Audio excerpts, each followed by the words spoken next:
مشرکوں کی طرح آج مسلمانوں نے بھی نام گھڑ رکھے ہیں۔ کیا نام ہے؟ یہ غوث ہے، یہ قطب ہے، یہ ابدال ہے۔ یہ نام کہاں ہیں؟ قرآن کے اندر ہیں؟ نہیں۔ حدیث میں ہیں؟ نہیں۔ موضوع اور من گھڑت احادیث میں ابدال کا لفظ ملتا ہے، لیکن کسی صحیح حدیث میں یہ نام موجود نہیں۔ غوث کون ہے؟ فریاد سننے والا، فریاد قبول کرنے والا۔ غوث اعظم ہم نے کس کو بنایا ہے؟ عبد القادر جیلانی کو، جو ٹائلٹ جایا کرتے تھے۔ جاتے تھے کہ نہیں؟ عبد القادر جیلانی کی جتنی بھی شان بلند کر لی جائے، کیا وہ اس کمزوری سے پاک تھے کہ انہیں ٹائلٹ جانے کی ضرورت محسوس نہیں ہوتی تھی؟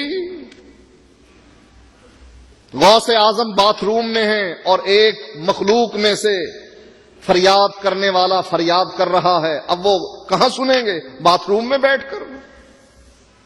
یہ غوث اور غوث اعظم، یہ قطب اور ابدال، یہ نام کہاں ہیں؟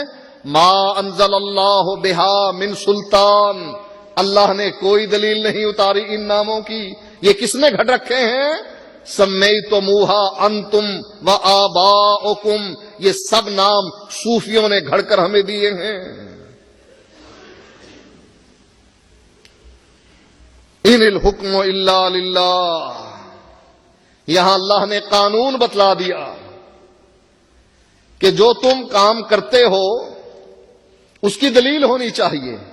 جس کی دلیل نہیں ہے وہ کام صحیح نہیں۔ تم نے نام گھڑے، اس کی کوئی دلیل نہیں۔ قانون کیا ہے؟ ان الحکم الا للہ، قانون تو اللہ کا تھا نا، شریعت تو اللہ نے بنانی تھی، دین تو اللہ تعالی نے تیار کرنا تھا۔ ان الحکم الا للہ، یہ کام اللہ کا تھا، تم اللہ کے کام میں مداخلت کر کے خود دین گھڑ رہے ہو۔